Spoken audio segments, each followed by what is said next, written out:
I think this one is so important and so dear to my heart because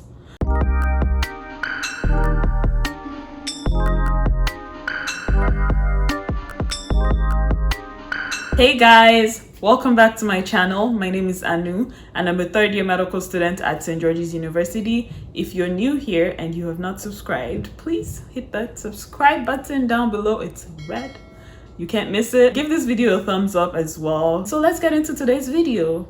So for today's video, I'm going to be talking about 7 must-have resources for medical school. And I have modified this list to also fit online medical schools because I know a lot of schools are going online due to the pandemic. Number 1 is to invest in a good laptop. I think this is so important, especially now because a lot of things are online. So you have your lectures, your Zoom meetings, your tests, your exams, everything is online now. So you want to make sure you have a laptop that won't just say bye sis. You want your laptop to actually be loyal to you because neuroanatomy will not be loyal to you. It's definitely an investment, but I think it's something that's worth it. And I know a lot of medical students choose to go for MacBook because Apple is wonderful, but you don't need a MacBook in order to have a good laptop. So do your research, make sure you get one that would work for you and that fits your criteria and everything. Very important. Number 2 is to get an iPad or a tablet.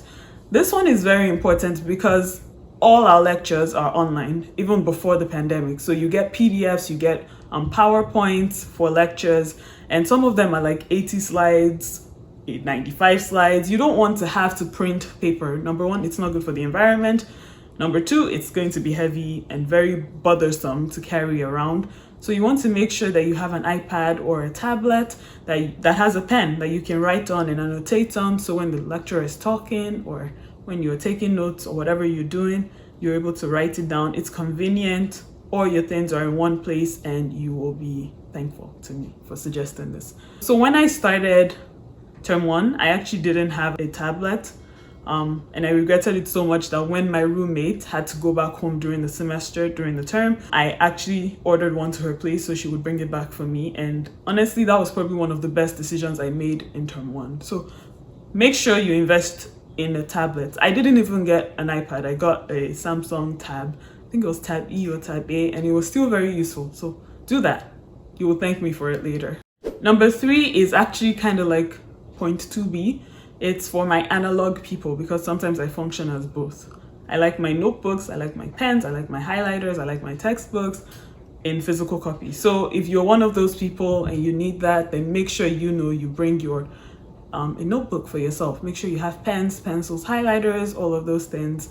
And make sure you actually bring the ones you're going to use. You don't want them just sitting there as decoration or just as clutter. Number 4. Number 4 is to get a first aid book, first aid step 1 book, especially if you're starting out in term 1 or in your first year of medical school. It's very important to get a first aid book as early as you possibly can. And if you've watched one of my previous videos about studying for the USMLE step 1, you would understand why I'm saying this.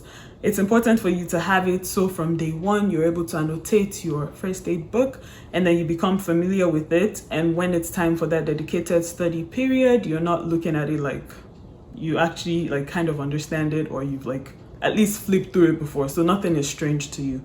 Number 5 is to get good noise cancelling headphones. I think this one is so important and so dear to my heart because firstly, I like to study with relative silence. So like, it's good to have like those noise cancelling headphones. Although you might think you're in a library studying or in a study hall or wherever, people still move and talk and do things they're not supposed to be doing in a study hall. So you may end up being distracted, especially if you're one of those people who needs absolute silence to study. You don't want to be in a situation where you're getting a headache because of somebody else's vocal cords and not because of the glycolysis pathway. And this is so important, especially now that things are online. If you have lectures or if you have Zoom meetings and you just want to be in your zone listening to it, you have those headphones that you can put on and just zone out the world. And also, because you may be living with your family. You know, sometimes families get rowdy, so you want to make sure you're able to tune out from all the noise and be merrily on your way studying. So make sure you invest in a good noise cancelling headphones, and then don't lose it, because that would be hurtful. Number 6 is actually more of an in-person advice, and that would be to get more than one pair of scrubs. Okay, I would suggest to get at least 3, because first year of medical school, a lot of it is spent in the cadaver lab. I think for us it was like about 3 times a week that we were inside the lab because of anatomy. So you don't want to have to rewear your scrubs from the previous day because you don't have any other pair. It's nasty. We don't judge, but it's not, you don't want that. You don't want that formal aldehyde smelling all over your body. It's just ugh. But anyway, so make sure you have like at least 3 pairs of scrubs that are comfortable, because you're going to leave in them.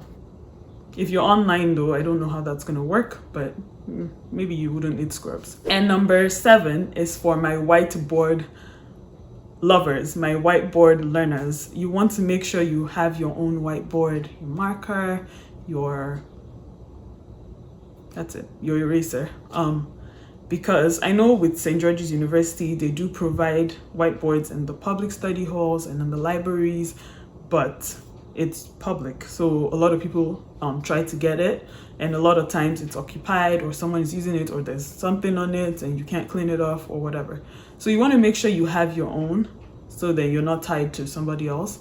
And then like it's portable, you can take it around. And I know on the island, Grenada, the island being Grenada, whiteboards tend to be expensive. So if you are traveling to Grenada, which I'm sure you're not, you want to make sure you get the whiteboards if you absolutely need it to study.